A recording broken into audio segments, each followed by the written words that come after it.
Vetrimaaran sir இப்போ ரீசெண்டாக ஒரு ஈவெண்ட்ல வந்து கலந்துட்டாரு. அந்த ஒரு ஈவெண்ட்டோட கடைசியில் வடச்சென்னை 2 கமிங் சூன் அந்த மாதிரி சொல்லியிருக்காரு. இதை கேட்டனமே தனுஷ் ஃபேன்ஸ் எல்லாமே ஹாப்பியாக இருக்காங்க. தனுஷ் ஃபேன்ஸோட இப்போ எஸ்டிஆர் ஃபேன்ஸும் ரொம்ப ஹாப்பியாக வராங்க.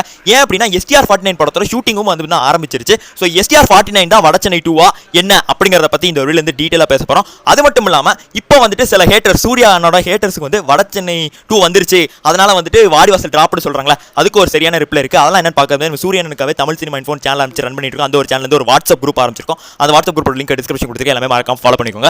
Okay right. இப்போ வந்துட்டு அவர் வந்து ஈவெண்ட் வந்து சொன்னது உண்மைதான். குபேரன் படத்தோட ஆடியன்ஸ் நம்ம தனுஷனா சொன்னாரு. ஸோ வடச்சென்னை 2ங்கிறது ஒரு தனி யூனிவர்ஸ், அது நம்ம தனுஷனாக்கு அதை ஒதுக்கி வச்சிட்டாங்க. இப்போ நம்ம எஸ்டிஆர் அவர்களோட சேர்ந்து வெற்றிமாறன் வந்து ஒரு படம் பண்ண போறாரு. அது எஸ்டிஆர் 49, அதுவும் கன்ஃபார்ம். ஷூட்டிங்கும் வந்து ஆரம்பிச்சிருச்சு. ஷூட்டிங்ல வந்துட்டு அதிர்ச்சிகரமாக நெல்சன் சாரும் இருக்காரு. ஸோ அதான் ஆச்சரியமா இருக்கு. நெல்சனும் இந்த ஒரு படத்தில் ஒரு ரோல் பண்ண போறாரு போல. ஸோ சூப்பரா இருக்கு. நம்ம எஸ்டிஆர் அவர்களுக்கும் வேற லெவலில் இருக்கு. இந்த ஒரு படத்தை நார்த் இந்தியாவில் வச்சு ஷூட் பண்றாங்க. ஆனால் வடச்சென்னை பேக்ரவுண்ட் வருது. மேபி தான் எல்சிங்கிற மணிக்கு இந்த ஒரு படத்தையும் நம்ம வெற்றிமாறன் ஒரு யூனிவர்ஸ் மணிக்கு ஆரம்பிக்க கூட வாய்ப்புகள் இருக்கு. அப்படிதான் சொல்லி ஆனோம். ஸோ அதே மணிக்கு வாடிவாசல்லாம் டிராப்டு கிடையாது. வாடிவாசல் பயங்கரமாக டிலே ஆக போகுது, அவ்வளோதான். ஸோ எனக்கு தெரிஞ்சு நவம்பருங்கிறது முன்னாடியே கூட வரலாம், இல்லைனா நவம்பரை தாண்டி கூட போகலாம். பட் ஆனால் கண்டிப்பாக நடக்கும். ஸோ வடச்சென்னைக்கு முன்னாடி நமக்கு வாடிவாசல் நடக்கும் அப்படிங்கிறத கன்ஃபார்ம் பண்ணிட்டு இந்த வீடியோ முடிச்சுக்கிறேன். பை.